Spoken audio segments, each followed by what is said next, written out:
Student, এখন তোমাদের ক্যালকাটা ইউনিভার্সিটির আন্ডারে সেকেন্ড সেমিস্টারের হিস্ট্রি জেনারেল অর্থাৎ ইতিহাসের পাস কোর্সের ক্লাস আছে। আজকের ক্লাসে তোমাদের একটি গুরুত্বপূর্ণ বড় প্রশ্নের উত্তর নিয়ে আলোচনা করব। এই প্রশ্নটা তোমাদের 10 নম্বর বা 20 নম্বরে পরীক্ষায় আসতে পারে। প্রশ্নটা কি? প্রশ্নটা হচ্ছে প্রাচীন গ্রিসে পলিসের বৈশিষ্ট্যগুলি আলোচনা করো। প্রশ্নটা আরেকবার শুনে নাও। প্রাচীন গ্রিসে পলিসের বৈশিষ্ট্যগুলি আলোচনা করো। তোমাদের যাদের অন্য সাবজেক্টে অনার্স আছে, এটা তোমাদের মাইনর 2 সাবজেক্টের প্রশ্ন, এবং তোমরা যারা সাধারণ পাস কোর্সের ছাত্রছাত্রী আছো অর্থাৎ এমডিসি কোর্সের ছাত্রছাত্রী আছো, এটা তোমাদের এমডিসি 2 বা সিসি 2 সাবজেক্টের প্রশ্ন। আরেকটা বিষয় তোমাদের ক্লিয়ার করি, তোমরা যারা সেকেন্ড সেমিস্টারে পড়াশোনা করছো বা সবেমাত্র সেকেন্ড সেমিস্টারে উঠেছো, তোমাদের সেকেন্ড সেমিস্টারে যত সাবজেক্ট আছে সেগুলো সিসি 2 হয়। ঠিক আছে, তোমরা প্রথম সেমিস্টারে সমস্ত সাবজেক্ট সিসি 1 করেছো, সেকেন্ড সেমিস্টারে সেগুলো কিন্তু সিসি 2 হয়। চলো আজকের প্রশ্নের অ্যান্সারটা তোমরা বুঝে নাও, অর্থাৎ পলিসের বৈশিষ্ট্যগুলো তোমরা বুঝে নাও। আরেকটা বিষয় তোমাদের বলবো এখানে, যে তোমাদের জন্য অনলাইন কোচিং ক্লাস চলছে। কেউ যদি অ্যাডমিশন নিতে ইচ্ছুক থাকো, স্ক্রিনে যে নম্বর দেখতে পাচ্ছ এই নম্বরে যোগাযোগ করে অ্যাডমিশন নিতে পারো। পলিসের যেসব বৈশিষ্ট্য আমি নোটসে আলোচনা করেছি সেগুলো হচ্ছে ক্ষুদ্রত্ব ও অখণ্ডতা। পলিসগুলো ক্ষুদ্র ছিল এবং সেগুলো অখণ্ড ছিল।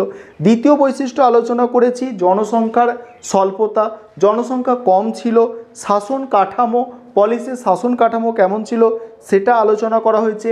নাগরিক এবং অনাগরিকদের মধ্যে যে বৈষম্য ছিল সেটা আলোচনা করা হয়েছে, এবং স্বয়ংক্রিয়তা ও স্বাধীনতা দান এই পয়েন্টটা আলোচনা করা হয়েছে, এবং ধর্মীয় ঐক্য, এই 6টা পয়েন্ট তোমাদের পলিসের বৈশিষ্ট্যর ক্ষেত্রে আলোচনা করা হয়েছে।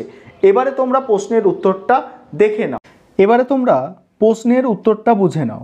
প্রশ্নটা কি ছিল? প্রশ্নটা ছিল প্রাচীন গ্রিসে পলিসগুলির বৈশিষ্ট্য আলোচনা করো। অ্যান্সারটা দেখো। প্রথমে সংক্ষেপে পলিস কাকে বলে বা পলিস কি সেটা লিখতে হবে, তারপরে তোমাদের পলিসের বৈশিষ্ট্যগুলোকে দেখাতে হবে। প্রথমে তোমরা দেখে নাও যে পলিস কি বা পলিস কাকে বলে, সেটাকে প্রথমে বুঝে নাও।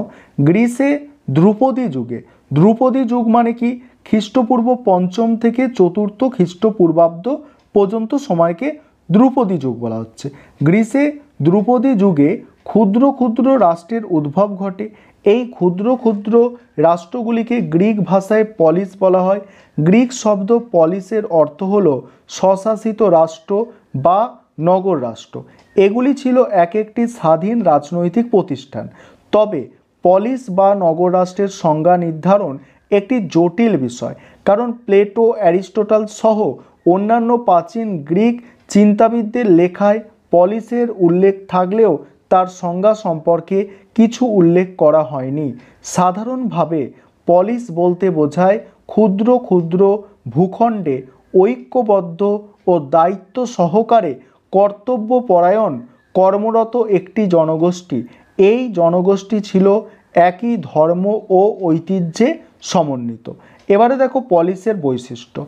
এডওয়ার্ড বার্কারের মতে পলিসগুলির সংখ্যায় অনেক হলেও সেগুলির মধ্যে কয়েকটি সাধারণ বৈশিষ্ট্য লক্ষ্য করা যায়, যথা 1 নম্বর বৈশিষ্ট্য হচ্ছে ক্ষুদ্রত্ব ও অখণ্ডতা।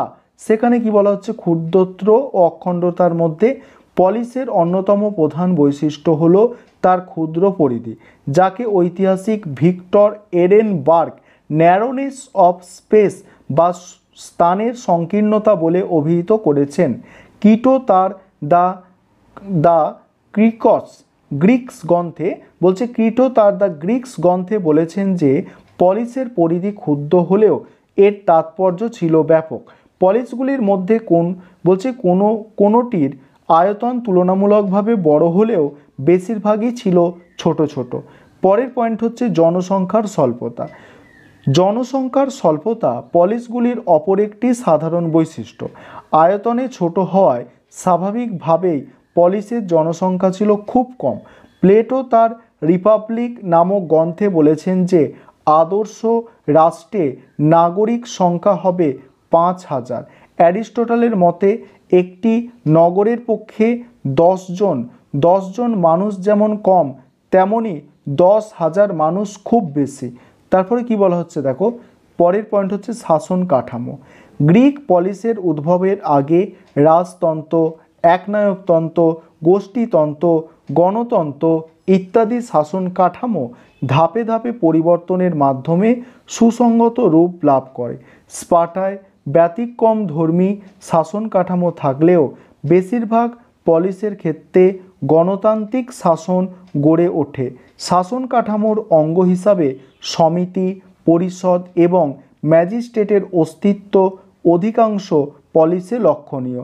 এথেন্সের গণ আদালত রূপে গণ আদালত রূপে হেলাইয়া গড়ে ওঠে। পরের পয়েন্ট কি আছে, পরের পয়েন্ট আছে নাগরিক অনাগরিক বৈষম্য।